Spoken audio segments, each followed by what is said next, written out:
अब ये कचरा वाली बाई आएगी कैसा खोल? पप्पू बापू तेरा बाप इधर रहता हाँ आशीर्वाद दे लो चलो। पप्पू पप्पू पप्पू कुठला पप्पू रे? यहाँ क्या मैं उसका सेक्रेटरी हूँ क्या?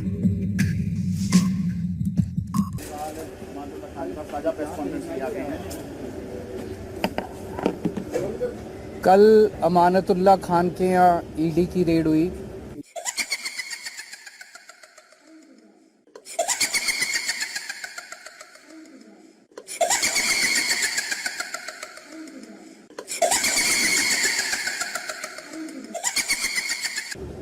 ये कोई पहला मौका नहीं है जब प्रधानमंत्री जी ने आम आदमी पार्टी के नेताओं पे रेड कराई है। जब से हमारी सरकार बनी है दिल्ली के अंदर, प्रधानमंत्री मोदी जी की पूरी कोशिश है, पूरी कोशिश है कि किसी भी तरह से आम आदमी पार्टी को कुचल दिया जाए, ख़त्म कर दिया जाए। गाय से दूध तो सारे निकालते हैं, हम बैल से दूध निकाल के ले आए।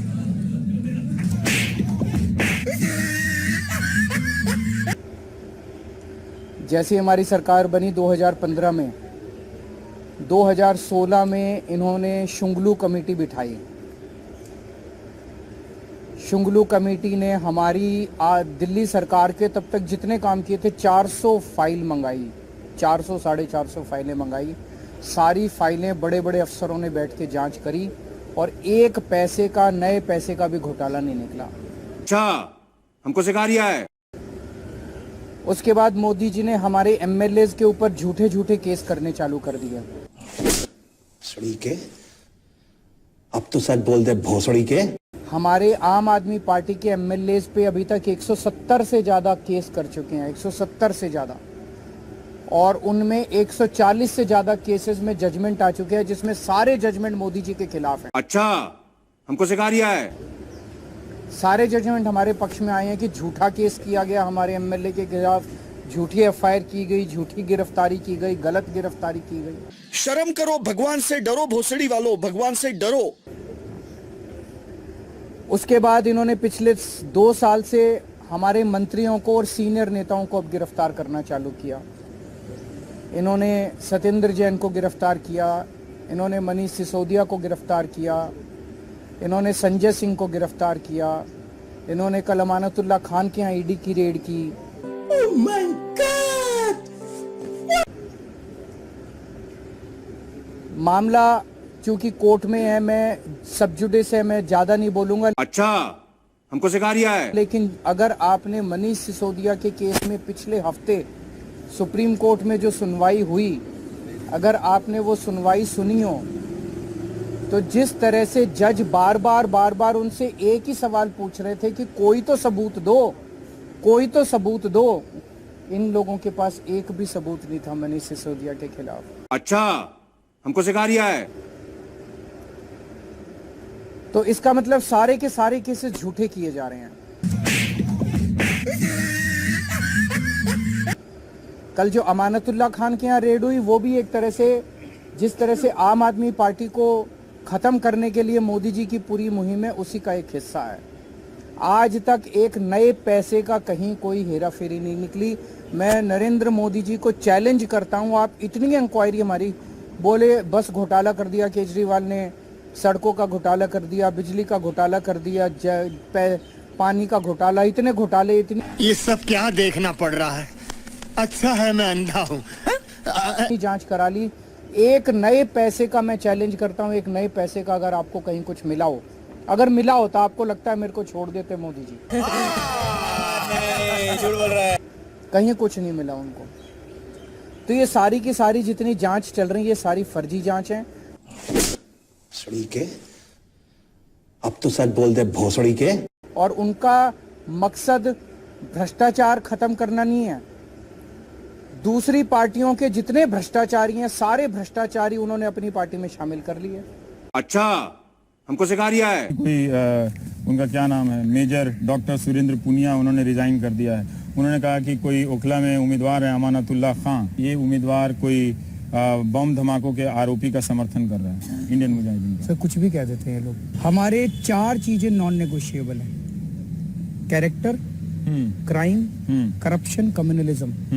इसके ऊपर आप सबूत ला दीजिए, टिकट कैंसिल कर देंगे। कम्युनलिज्म पे सबूत ला दे तो आप टिकट कैंसिल हमारे कर किसी कैंडिडेट के खिलाफ। बड़ी खबर आपको बता दें, आम आदमी पार्टी के विधायक अमानतुल्लाह खान पर 18 मामले दर्ज किए गए हैं। दिल्ली में आम आदमी पार्टी एमएलए के 4 समर्थक गिरफ्तार हुए हैं। अमानतुल्लाह खान के 4 समर्थक इन्हें गिरफ्तार कर लिया गया है। एसीबी टीम को रोकने के आरोप में ये गिरफ्तारी हुई है और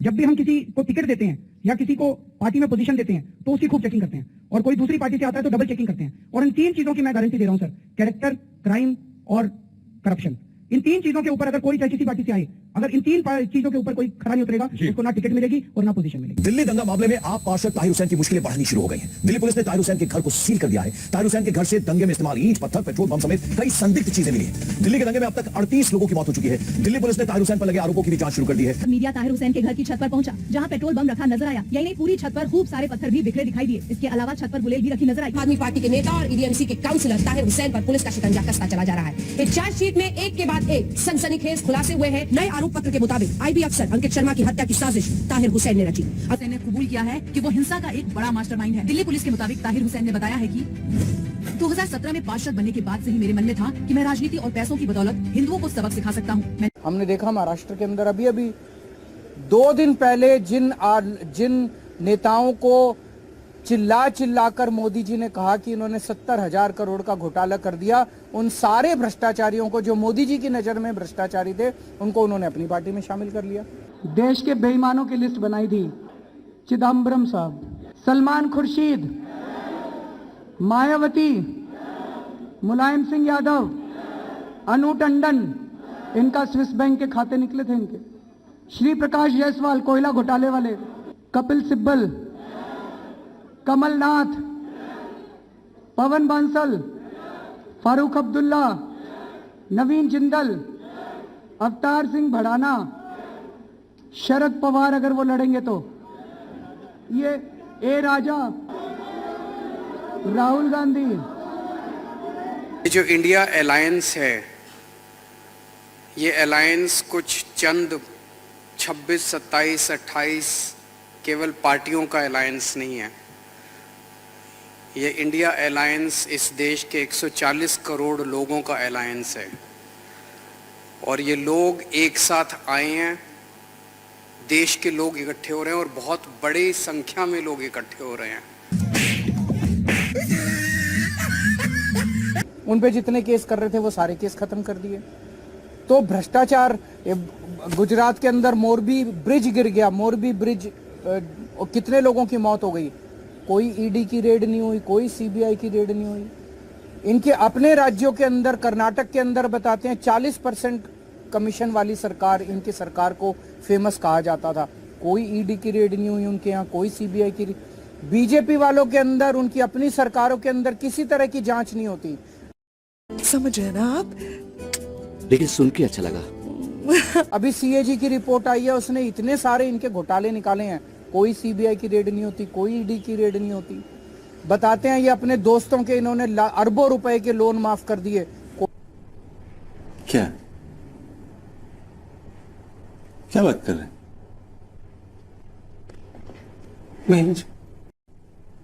कोई ईडी की, तो भ्रष्टाचार खत्म करना इनका मकसद नहीं है। इनका केवल और केवल मकसद है विपक्ष के लोगों को किसी भी तरह से तंग करना।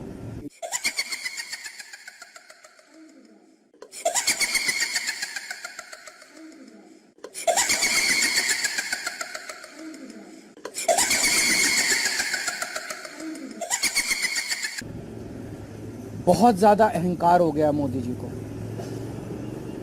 आप टीवी पे देखते हैं जिस तरह से वो चलते हैं, उनकी चाल में अहंकार नजर आता है।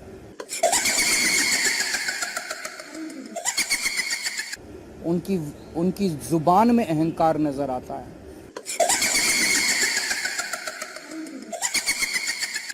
उनकी बातचीत करने में अहंकार नजर आता है। जिस तरह से वो अब किसी इंसान को इंसान नहीं समझते।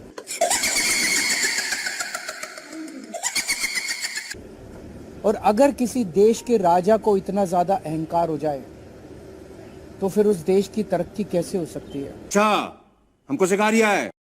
वो तो अब छोटी छोटी चीजों पे, हर चीज पे वो बदला लेने पे उतारू होते हैं। अगर किसी देश का राजा छोटे छोटे आम लोगों से, हम लोगों की क्या औकात है, हमसे अगर बदला लेने पे, अमानतुल्लाह खान की क्या, अगर इनसे बदला लेने पे, छोटे छोटे आम लोगों से बदला लेने पे उतारू हो जाएं, फिर वो देश तरक्की नहीं कर सकता। सड़ी के, अब तो सच बोल दे भोसड़ी के। आज देश का माहौल बहुत ज्यादा खराब हो चुका है। पहली बार ऐसा हो रहा है कि देश छोड़ छोड़ के लोग दूसरे देशों की, भारत छोड़ छोड़ के लोग दूसरे देशों की नागरिकता ले रहे हैं।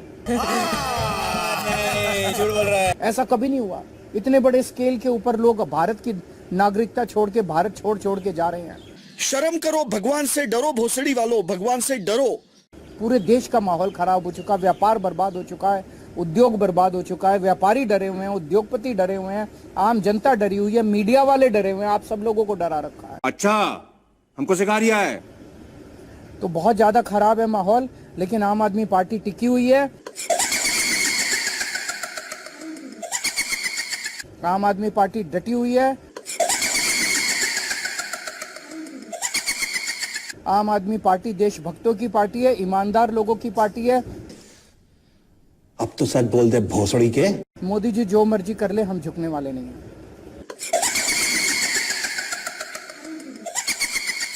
संजय सिंह के खिलाफ ईडी ने कहा कि 4 करोड़ रुपए उन्हें रिश्वत दिया गया और कुछ पेपर बताए। साबित तो करे।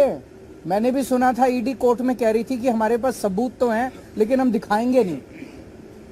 कल ईडी ने कोर्ट में बोला हमारे पास सबूत तो है, हम दिखाएंगे नहीं। तो अगर कोर्ट को ही सबूत नहीं दिखाओगे तो किसको दिखाओगे? अपने घर में रखोगे क्या सबूत? समझ रहे ना आप? लेकिन सुन के अच्छा लगा।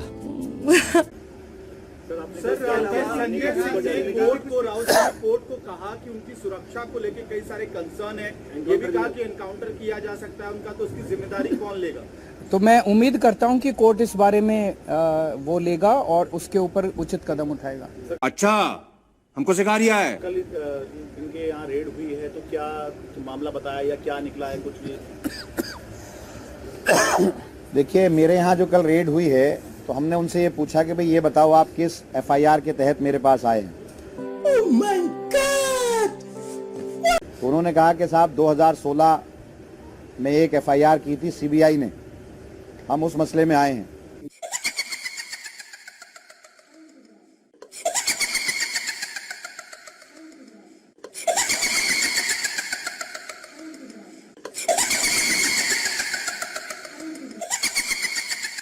तो जो सीबीआई ने एफआईआर की थी वो ऑलरेडी कोर्ट के अंदर चल रही है, चार्जशीट उसमें सबमिट हो गई है, मैं उसमें बेल पर हूँ।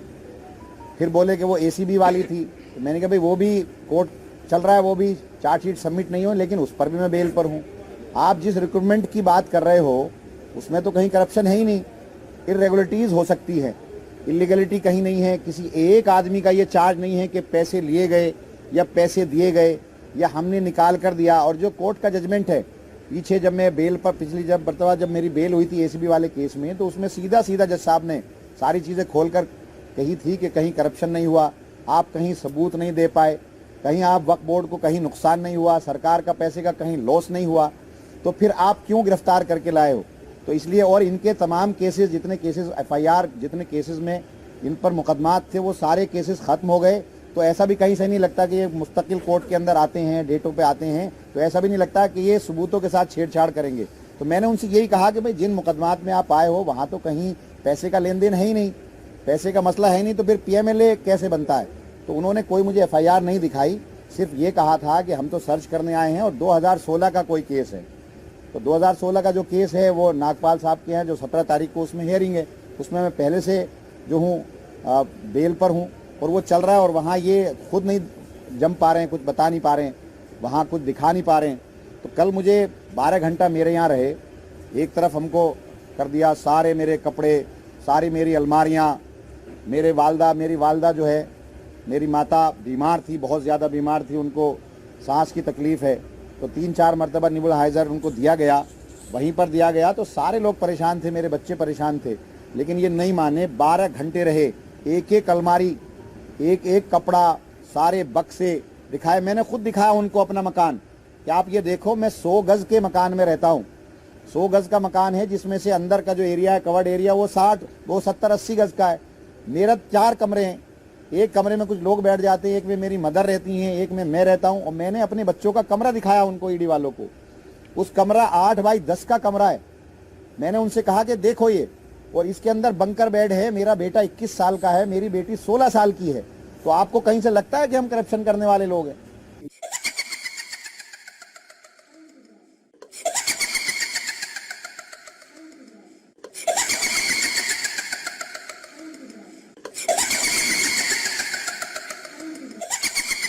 आम आदमी पार्टी के लोग काम करना चाहते हैं, आप लोग परेशान कर रहे हैं। तो वो खुद हैरत में थे।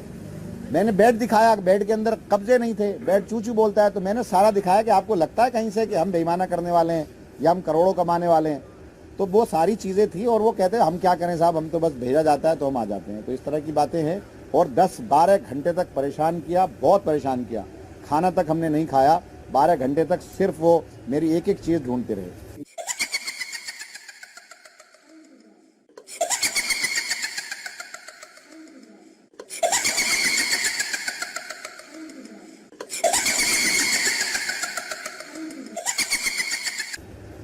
Thank you.